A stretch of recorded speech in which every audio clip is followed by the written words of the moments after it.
warahmatullahi wabarakatuh. Innal hamdalillah nahmaduhu wa nasta'inuhu wa nastaghfiruh wa na'udzu billahi min shururi anfusina wa min sayyiati a'malina. Man yahdihillahu fala mudilla lahu wa man yudlil fala hadiya lahu. Asyhadu an la ilaha illallah wahdahu la syarika lahu wa asyhadu anna Muhammadan abduhu wa rasuluh la nabiyya wa la rasula ba'dah. Amma ba'd, fa inna asdaqal hadits kitabullah wa khairal hadi hadi Muhammadin sallallahu alaihi wasallam wa syarrul umuri muhdatsatuha wa kullu muhdatsatin bid'ah wa kullu bid'atin dhalalah wa kullu dhalalatin finnar. Kaum muslimin rahimani wa rahimakumullah, kembali kita melanjutkan pembahasan tentang kunci pembuka pintu kebaikan. Kita masuk poin yang kedua yang disebutkan oleh Syekh Abdul Razak Al-Badr hafizahullahu ta'ala, yaitu tentang ketauhidan. Tauhidullahi azza wa jal wa ikhlasul dini lah, mentauhidkan Allah subhanahu wa ta'ala, memurnikan ibadah hanya kepada Allah semata. Maka ini a'zama mafatihil khair wa ajallaha 'ala al-itlaq. Ini pembuka kebaikan yang paling besar, tidak ada yang lain. Ini yang paling besar, yaitu tauhid. Miftahu kulli khair, pintu segala kebaikan. Dan juga miftahul jannah, kunci agar bisa masuk surga. Sebagaimana Nabi SAW bersabda, miftahul jannati syahadatu an la ilaha illallah. Kunci surga adalah persaksian bahwa tidak ada yang berhak disembah kecuali Allah saja. Hadis ini diriwayatkan oleh Al-Bazzar dalam sunannya. Meskipun dalam hadis tadi banyak ulama mengomentari apakah sahih atau tidak, namun maknanya benar, tidak diragukan lagi. Dan banyak dalil-dalil yang lainnya yang mendukung hal tersebut, yang sesuai semakna gitu maksudnya.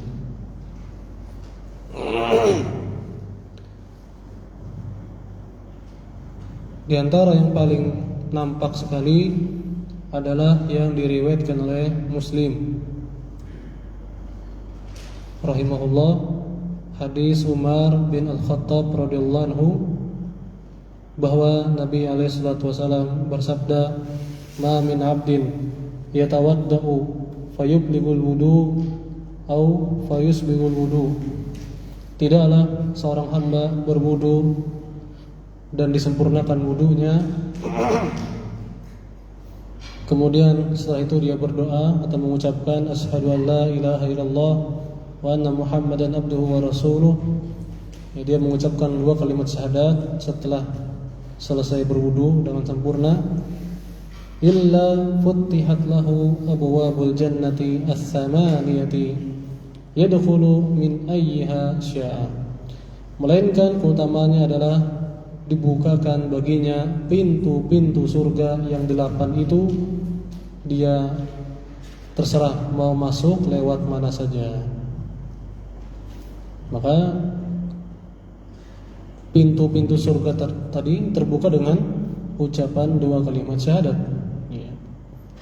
Khususnya yang kita bahas adalah tauhid, persaksian bahwa hanya Allah lah yang disembah satu-satunya yang benar.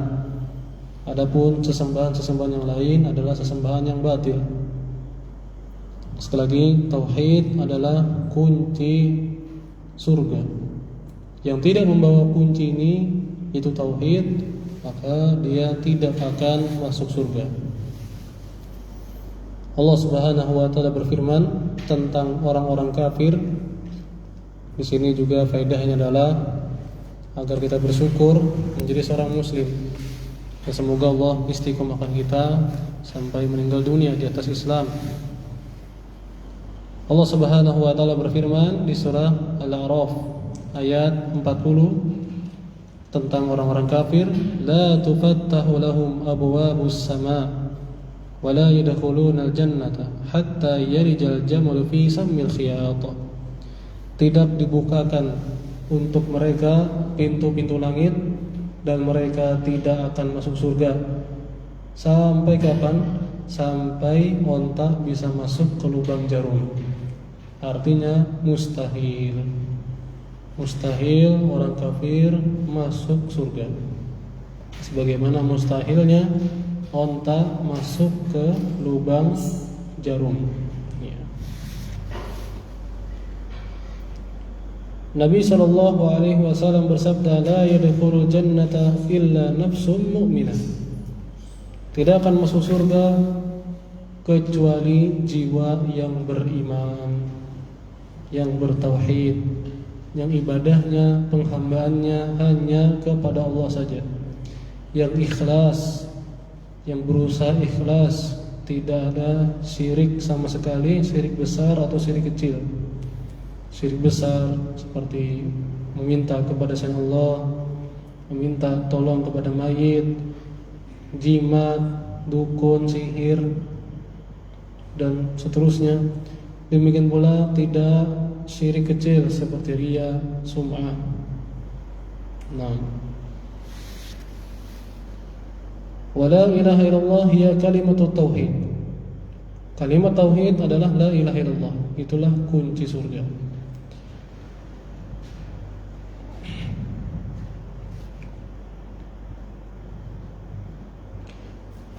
Dan sebagaimana kita ketahui, kunci yang kita ketahui selama ini, yang namanya kunci itu ada istilahnya giginya.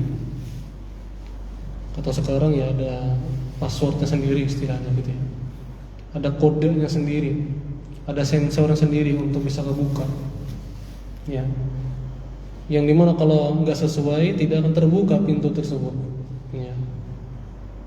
Maka demikian pula kunci tauhid, itu kunci surga yaitu tauhid. Ada istilahnya tadi gigi kuncinya itu ada. Ya. Al-Imam Al-Bukhari rahimahullah menyebutkan dalam kitabnya Sahih dari Wahab bin Munabbih. Wahab bin Munabbih rahimahullah salah satu ulama tabi'in. Beliau ditanya, qila lahu, dikatakan kepadanya, alaysa la ilaha illallah miftahul jannah? Bukankah ucapan la ilaha illallah itu kunci surga? Maka Wahab rahimahullah menjawab, betul. Walakin laysa miftahun illa lahu asnan. Namun kunci itu ada giginya. Kalaupun elektrik sekarang ada kodenya sendiri, passwordnya sendiri. Ya. Fa in jita bimiftahin lahu asnan futihala. Kalau sesuai terbuka pintunya. Wa illa lam yuftah lak. Kalau enggak maka tidak akan terbuka. Ya. Musyiran bidzalika. Yang dimana maksudnya di situ adalah syarat la ilaha illallah, syarat kalimat tauhid. Yang dimana tidak bermanfaat pengakuan seseorang dengan kalimat tauhid la ilaha illallahnya, melainkan dia harus memenuhi syarat-syarat tersebut. Ya, harus lulus syarat-syarat. Ada ketentuan syarat berlaku, gitu ya. Dimana syarat-syarat tersebut disebutkan dalam Al-Quran dan As-Sunnah. Yang diteliti oleh para ulama setelah ditelaah, maka mereka menyebutkan setidaknya ada 7 syarat. Ada 7 syarat kalimat tauhid la ilaha illallah. Ya. Maka yang pertama adalah mengilmui, memahaminya. Memahami kalimat la ilaha illallah. Harus dipahami. Jangan kalah sama kafir Quraisy musyrikin Quraisy. Mereka paham la ilaha illallah. Makanya ketika disuruh untuk mengucapkan la ilaha illallah, mereka enggak mau karena mereka paham ya, konsekuensinya kalau mengucapkan la ilaha illallah berarti udah ampihnya berbuat syirik dan ibadahnya hanya kepada Allah saja. Maka di sini wajib kita untuk memahami ini syaratnya. Nafyan wa itsbatan. Ya, di antaranya terutama adalah meyakini ya, la ilaha, tidak ada yang berhak disembah, semua enggak ada yang berhak disembah illallah, kecuali cuma satu, yaitu Allah saja. Jadi apapun yang disembah, yang benar cuma satu. Kan banyak yang disembah, yang benar cuma satu, yaitu Allah saja. Yang kedua syaratnya adalah meyakininya. Ya, harus meyakininya, tidak boleh ragu. Harus yakin bahwa Allah lah yang berhak disembah. Kemudian jujur, tidak dusta. Ya, jujur, benar-benar ibadahnya hanya kepada Allah saja. Jujur, berusaha untuk ikhlas, tidak riya, tidak sum'ah, berusaha dan minta tolong sama Allah. Yang ketiga, as-sidq, kejujuran. Yang keempat, al-ikhlas. Ya, memurnikan ibadahnya hanya kepada Allah. Tidak ada syirik, tidak ada riya. Yang kelima, mencintai. Ya, mencintai kandungan dari la ilaha illallah ini. Mencintai bahwasanya ibadah hanya pada Allah. Mencintai Allah, mencintai apa saja yang Allah cintai. Tidak membenci, ya, tidak sebaliknya, tidak membenci. Ya. Kalau jujur tadi lawannya dusta, maka ini contohnya adalah orang-orang munafik di zaman Nabi alaihissalatu wassalam. Di hadapan Nabi mereka mengucapkan 2 kalimat syahadat, namun aslinya mereka itu masih kufur. Ya. Sebagaimana Allah sebutkan di surah Al-Munafiqun. Jadi harus mencintai juga. Ini yang keberapa tadi? 1, 2, 3, 4, 5. Yang kelima, mencintai. Tidak boleh membenci. Kalimat tauhid ini. Ya. Sebagaimana kelakuan kafir Quraisy, mereka membenci tauhid. Makanya ketika didakwahi, mereka enggak senang. Untuk ibadah hanya kepada Allah saja, malah syarek buatnya. Ya, apa maksud? Aja'alana lihata ilaha wahidah, disebutkan dalam Al-Qur'an. Apakah si Muhammad menjadikan ibadah kita cuma kepada Allah saja, yang lain ditinggal gitu? Ya, inna hadza sayun ujab. Sungguh ini aneh sekali, kata mereka. Apalagi setelah itu apa? Gangguan demi gangguan, sampai mau membunuh. Sampai akhirnya Nabi SAW terusir, harus hijrah ke Madinah. Sudah hijrah ke Madinah, diperangi lagi. Gangguan demi gangguan. Karena cuma apa? Cuma karena mengajak mereka ibadah hanya kepada Allah saja dan meninggalkan kesyirikan. Yang keenam, al-inqiyad, tunduk patuh ya kepada Allah Subhanahu wa taala. Ini konsekuensi. Ketika seorang menyatakan dia menghamba hanya kepada Allah, maka dia harus tunduk patuh kepada Allah Subhanahu wa taala. Katanya hamba Allah, maka harus tunduk menghamba, menuruti apa saja yang Allah atur, Allah perintahkan, tidak ditinggalkan. Wal qabul, dan yang ketujuh adalah menerima, tidak menolak apapun kabar yang Allah sampaikan, maka kita percaya ya, apapun yang Allah atur kita ikuti, perintah kerjakan, larangan tinggalkan ya. Takdir yang Allah tetapkan kita terima juga, al-qabul, ridho apa saja yang Allah takdirkan, ridho ba'dal qada ya. Kita minta kepada Allah agar diberikan keridhaan, kelapangan hati terhadap apa saja yang Allah putuskan berupa takdirnya, sehingga tenang hidup. Nah,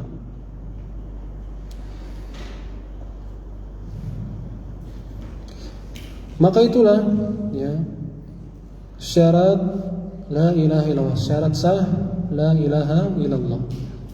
Maka ucapan la ilaha illallah tidak selesai dengan pernyataan di lisan saja, namun harus dibuktikan. Harus ada pembuktian. Ya. Al-bayyinatu 'alal mudda'i dalam hadis ada di Arba'in Nawawi. Al-bayyinatu 'alal mudda'i. Harus mendatangkan bukti bagi orang yang mengaku-ngaku. Ya, kalau urusan fikih kan misalnya ini motorku nih, buktinya apa? Ya, suratnya mana? Adalah fotonya aku nukar dulu. Saliman segala. Ya, misalnya. Ada buktinya, mana buktinya kalau ini punyamu gitu ya. Harus buktikan. Maka demikian pula di sini yang kita bahas tentang ucapan la ilaha illallah. Ya, ketika kita mengucapkan la ilaha illallah bahwasanya hanya Allah yang berhak disembah, maka kita berusaha untuk membuktikannya dengan 7 hal tadi.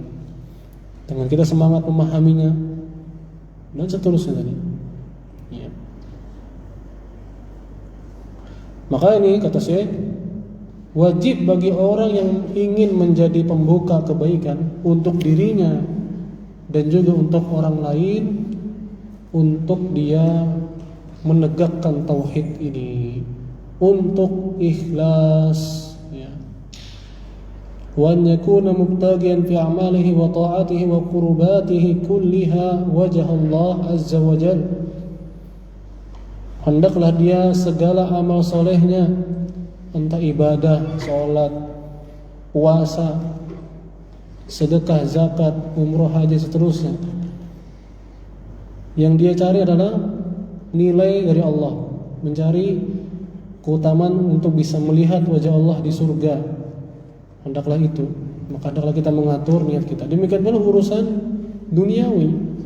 Kita kerja cari nafkah, diatur niat kita ini sebagai bentuk ibadah, cari nafkah. Allah perintahkan kita untuk cari nafkah. Ya. Apa kata Nabi itu, menyuapkan makanan untuk istri, istilahnya gitu ya, cari nafkah. Kalau dia niatkan mencari wajah Allah, maka ada pahalanya. Kita mengatur niat kita. Ya. Jangan sampai waktu berlalu dengan keletihan yang luar biasa tanpa pahala, sangat merugikan. Ya. Demikian pula kita dalam khususnya ibadah seperti sholat dan yang lainnya. Kita berusaha untuk atur niat kita ikhlas karena Allah Subhanahu wa taala. Jangan sampai kita merugi. Ya, jangan sampai kita merugi. Ya, karena Allah menolak, ana agnas suraka anis syirk, kata Allah. Aku ini sangat tidak perlu dengan sekutu. Aku enggak ridho diduakan, kata Allah. Kalau ada yang menduakan aku, ya, maka aku tinggalkan dia dan yang menjadi sekutu, ya, yang dia jadikan sebagai sekutuku. Ya, Allah gak terima. Dan ini kan 2 syarat sah ibadah, ikhlas dan ittiba. Ya. Ikhlas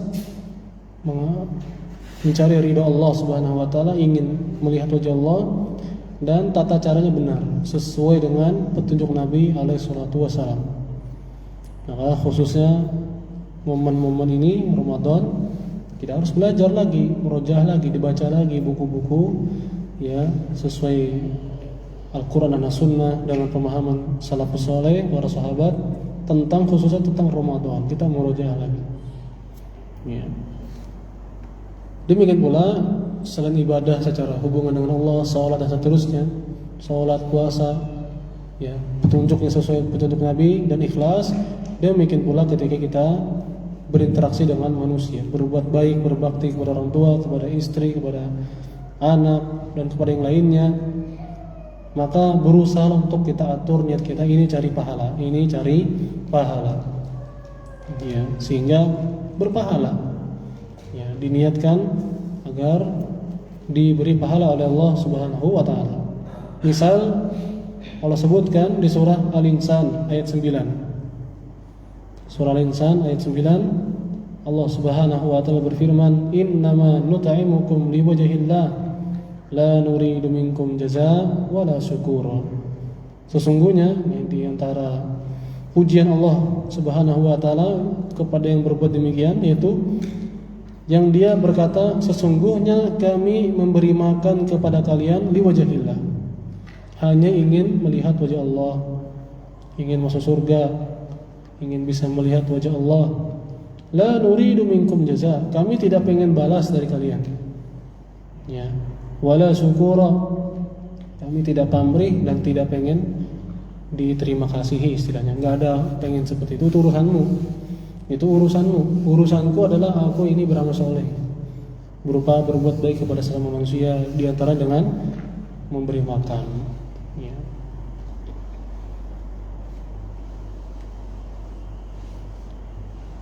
Nah, inilah ya poin yang kedua tentang agar kita menjadi kunci kebaikan untuk diri kita dan juga untuk orang lain, yaitu ya menguatkan hubungan kita kepada Allah, menghamba kepada Allah Subhanahu wa taala. Baik. Kita bahas sekilas ya. Jadi kita cukupkan di situ untuk pembahasan kitab yang kajian ini tentang kunci kebaikan. Kita bahas sekilas ya, sedapatnya tentang Ramadan. Karena mungkin Selasa depan tuh malamnya kemungkinan tarawih dah. Kemungkinan ya. Jadi bisa sempat. Jadi setidaknya ada pemanasan sedikit lah. Baik, kita bacakan sebagaimana yang kita bacakan di Ramadan sebelum Ramadan yang lalu. Kitab yang sama itu kitabnya Syekh Muhammad bin Jamil Zainu rahimahullah. Maka kata Syekh, ringkasnya, puasa ini luar biasa. Ya. Dengan puasa orang itu terdidik untuk ikhlas, untuk dia berbuat baik, untuk dia amanah. Ya.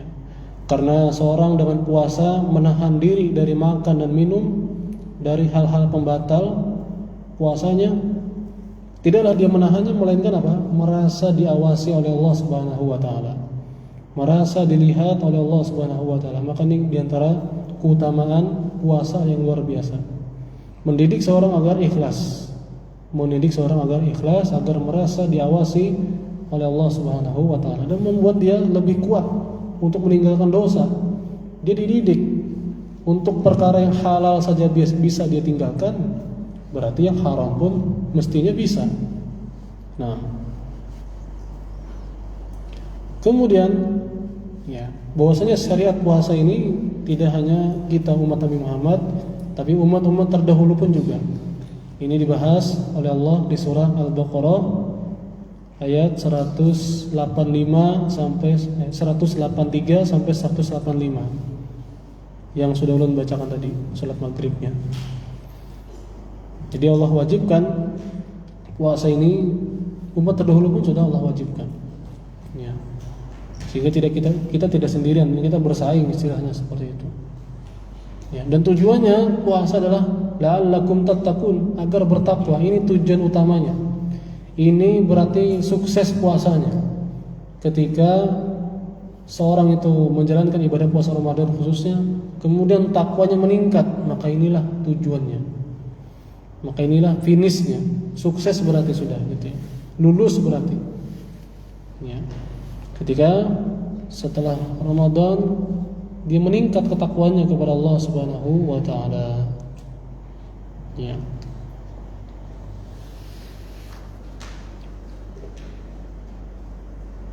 Dan juga dari sisi lain tadi, dengan puasa seorang itu akan meningkat, menguat takwanya dengan berbagai macam yang kita sebutkan tadi. Di antaranya ada membuat dia merasa diawasi oleh Allah Subhanahu wa taala.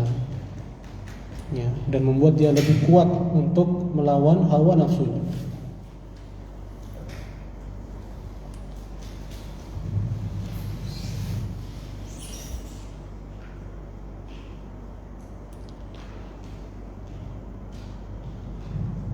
Kemudian tentang diantara keutamaan bulan Ramadan, ya, yang disebutkan dalam ayat tadi surah Al-Baqarah, disebutkan di situ tentang keutamaan bulan Ramadan dan keutamaan Al-Quran yang Allah turunkan pada bulan Ramadan tersebut. Jadi diantara keistimewaan bulan Ramadan, Al-Quran turun di waktu tersebut. Ya, waktu itu Allah turunkan Al-Quran di bulan Ramadan sekaligus gitu ya ke Baitul Izzah ya. Sebelum diturunkan secara berangsur-berangsur ke Nabi SAW sesuai peristiwa.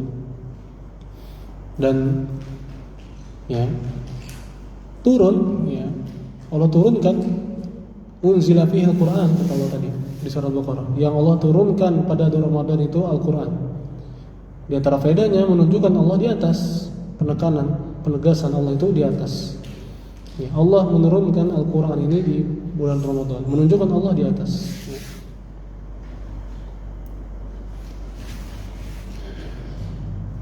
Kemudian tentang faedahnya dari ayat tersebut tentang Islam ini agama yang mudah, tidak menyulitkan. Yuridullahu bikumul yusra wala yuridu bikumul usra. Allah menginginkan untuk kalian kemudahan, tidak menginginkan kesulitan. Di antaranya boleh tidak puasa bagi yang sakit atau yang musafir. Ya, tentu yang sakitnya memang menyulitkan dia, bukan sekedar terjepit batisnya kada puasa.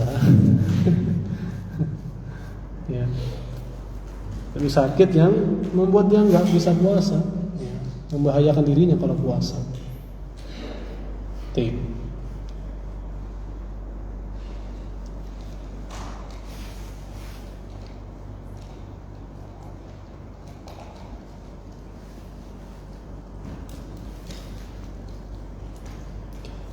Ketahuilah bahaya bagi orang yang istilahnya bahasa Jawa kah? Mokel ya.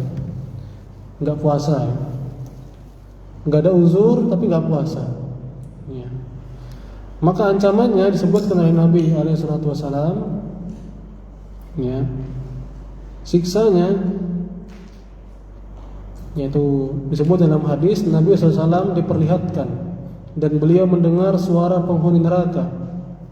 Kemudian Nabi melihat suatu kaum yang mereka kakinya digantung sehingga kepalanya di bawah, dalam keadaan dirobek mulutnya dan mengalir darah.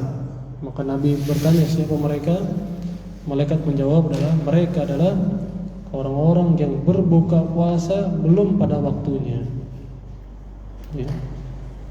Nah, ini ancaman bagi orang yang mokel ya bahasa ya, mokel, membatalkan puasanya tanpa uzur. Kemudian tentang ya penentuan satu Ramadan, maka teknisnya dengan melihat hilal, atau kalau nggak kelihatan dengan menyempurnakan Sya'ban menjadi 30 hari. Ya. Dan tentang penentuan satu Ramadan, istilahnya penentuan capnya istilah gitu ya, itu ulil amri, pemerintah kaum muslimin. Ya, jadi meskipun kita mungkin melihat, maka kita kabarkan kepada ulil amri. Demikian yang dicontohkan oleh Nabi SAW dan para sahabat. Jadi orang-orang melihat hilal itu enggak langsung kelihatan hilalnya puasa besok, bukan. Tapi mereka kabarkan kepada Nabi SAW. Ya, dan yang mengabarkan ini orang terpercaya. Infonya memang dari orang yang terpercaya. Kemudian infonya diterima oleh ulil amri, dan ulil amri yang mengumumkan. Wa amaran nas bisiyamihi. Maka Nabi pun memerintahkan orang untuk berpuasa. Ya, ini menunjukkan penentuan satu Ramadan itu dari pemerintah kaum muslimin. Kita berpuasa dan berhari raya bareng dengan pemimpin kaum muslimin. Ya, jadi bukan yang lain yang mengumumkannya dan menentukannya, bukan yang lain, tapi pemimpin kaum muslimin, ulil amri. Ya, berdasarkan hadis-hadis yang ada yang sangat jelas terang benderang.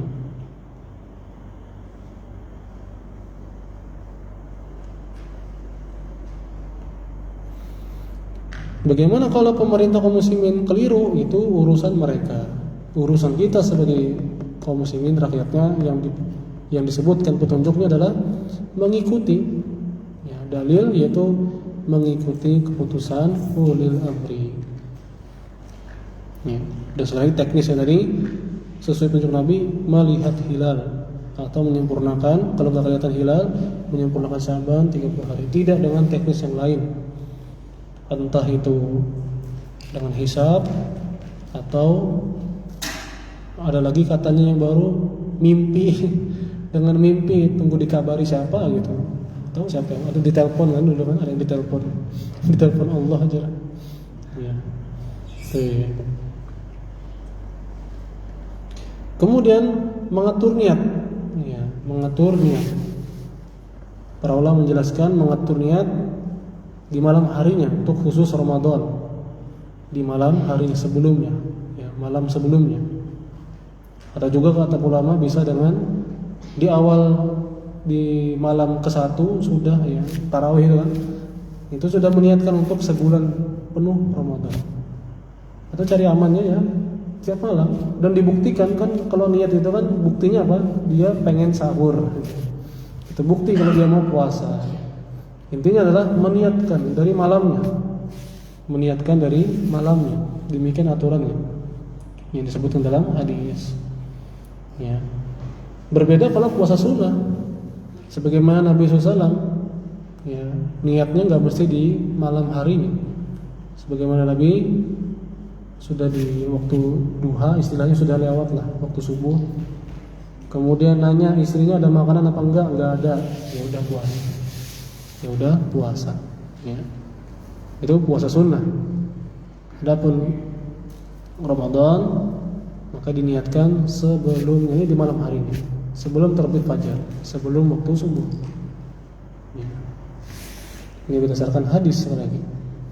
Yang tidak berniat di malamnya maka tidak ada puasa baginya. Baik.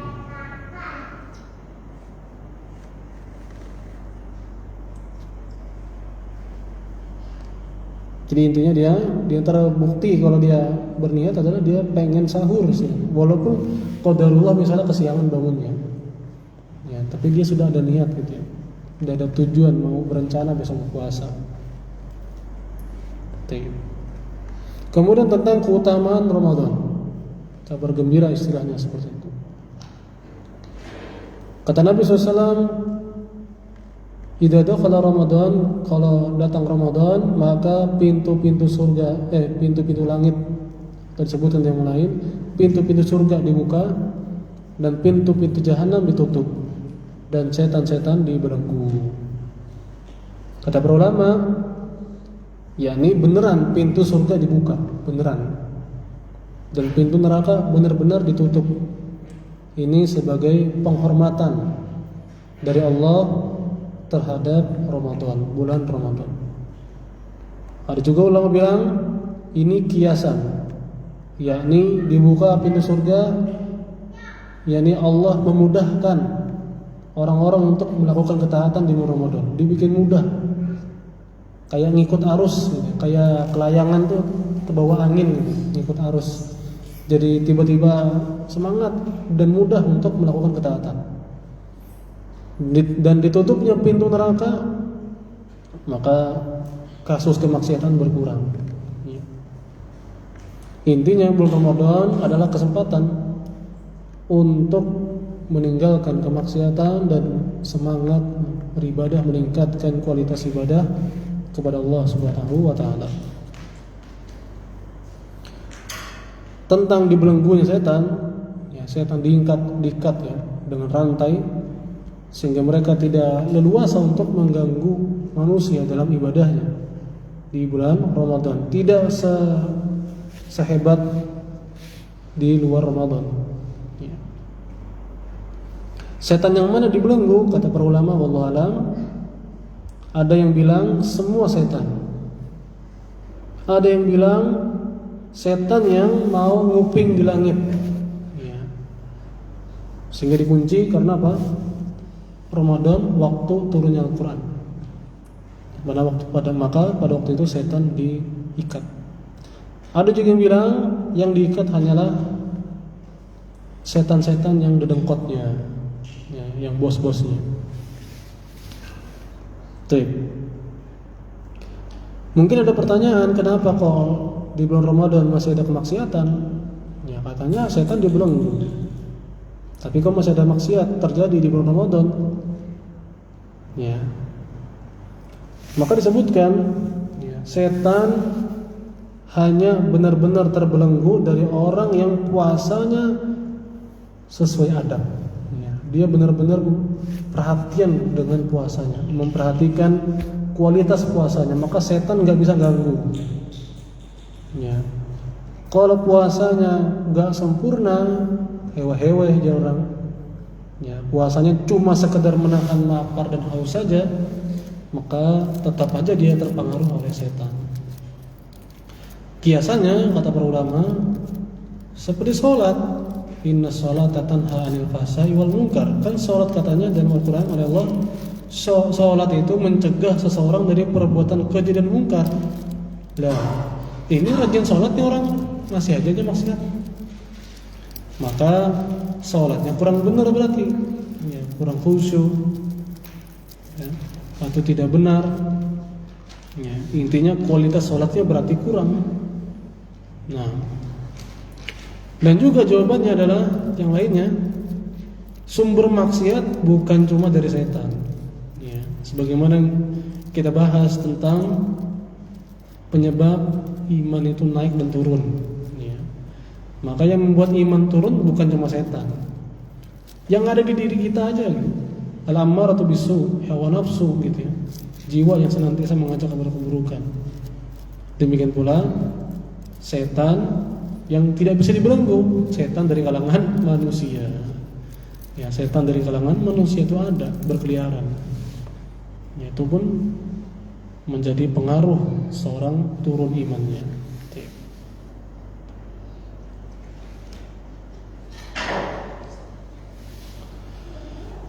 Dalam berat yang lain, wa yunadi munadin, ada penyeru berkata, ya baghiyal khair halum wa aqbil, ya baghiyal syarr aqsir. Ya, atau dalam berat yang lain aqbil, wahai orang yang mencari kebaikan, inilah kesempatan, sambutlah. Maka kita harus senang sambut bulan Ramadan ini dengan bahagia, bukan sebaliknya. Aduh, Ramadan, kenapa bebas makan lagi? Ada bisa ini, ada bisa itu, bukan ya. Tapi senang ya, masya Allah, alhamdulillah. Ini yang harusnya kita ada rasa di kita tuh harusnya demikian. Menyambut dengan bahagia. Ya baghil khair aqbil, sambutlah. Ya baghil syarr aqsir, wahai orang yang senang sama keburukan, maka berhentilah, kurangilah. Wali ini kesempatan, maksudnya bulan Ramadan kesempatan untuk taubat, ya, kesempatan besar. Ya. Walillahi wataqa'u minan nar, dan pada Ramadan Allah Subhanahu wa taala itu membebaskan beberapa hamba-hambanya dari neraka selama bulan Ramadan. Ya. Di setiap malam ada hamba Allah yang Allah bebaskan dari neraka. Wa dzalika fi kulli lailatin. Kata Nabi, yang hal tersebut yang dalam hadis tadi disebutkan, hal tersebut di setiap malam sampai selesai Ramadan. Ya.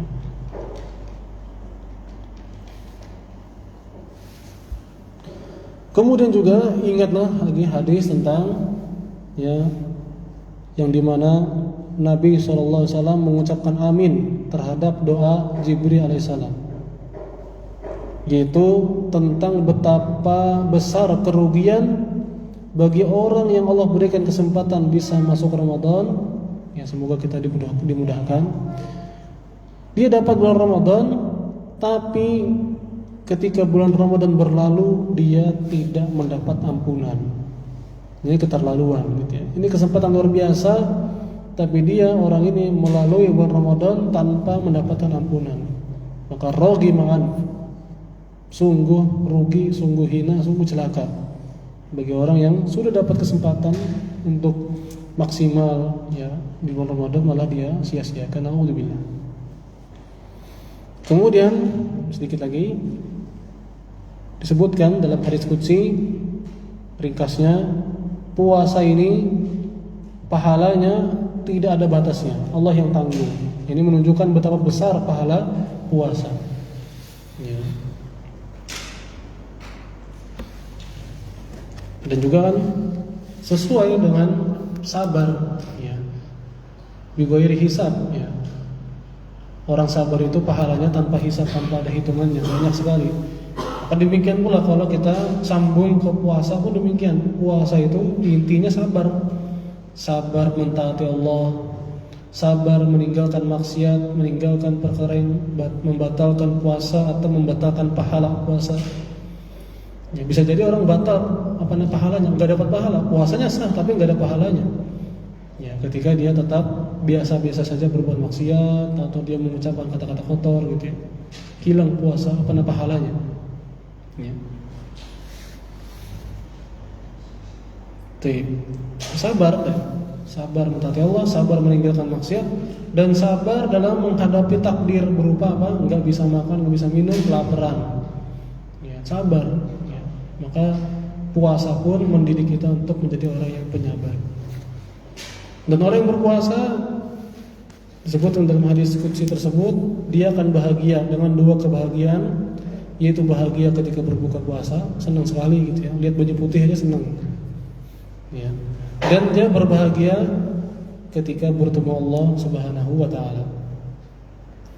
Ya, dan aroma bau mulut orang yang berpuasa itu di sisi Allah lebih harum daripada minyak kasturi. Ya.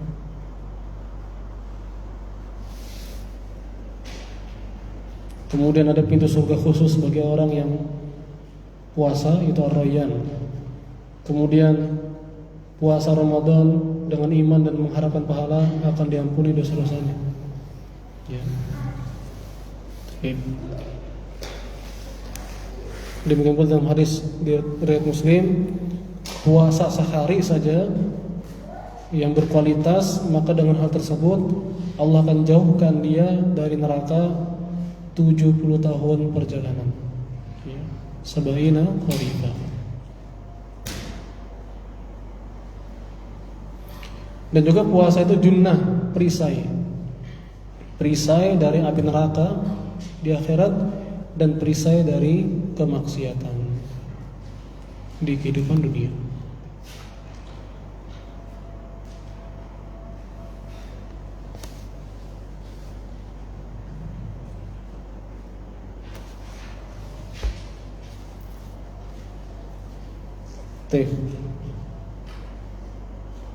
Mungkin itu yang kita sampaikan. Ya. Sekali lagi, hendaklah kita murojaah lagi, baca-baca lagi, atau dengarkan ceramah dari khususnya ulama atau asatid manhaj salafi gitu ya, dalam pembahasan Ramadan ini sebagai bekal agar kita maksimal ya, dapat istilahnya ghanimah atau ya, sukses lah gitu ya, dapat banyak di bulan Ramadan ini. Demikian, semoga Allah selalu beri kita ilmu yang bermanfaat dan pertolongan untuk beramal soleh khususnya di bulan Ramadan nanti, dan semoga Allah menerima segala amal ibadah kita dan mengampuni segala dosa-dosa kita, dan semoga Allah mudahkan segala urusan kita di dunia dan di akhirat. Subhanakallah bihamdik, asyhadu an la ilaha illa anta, astaghfiruka wa atubu ilaik. Wassalamualaikum warahmatullahi wabarakatuh.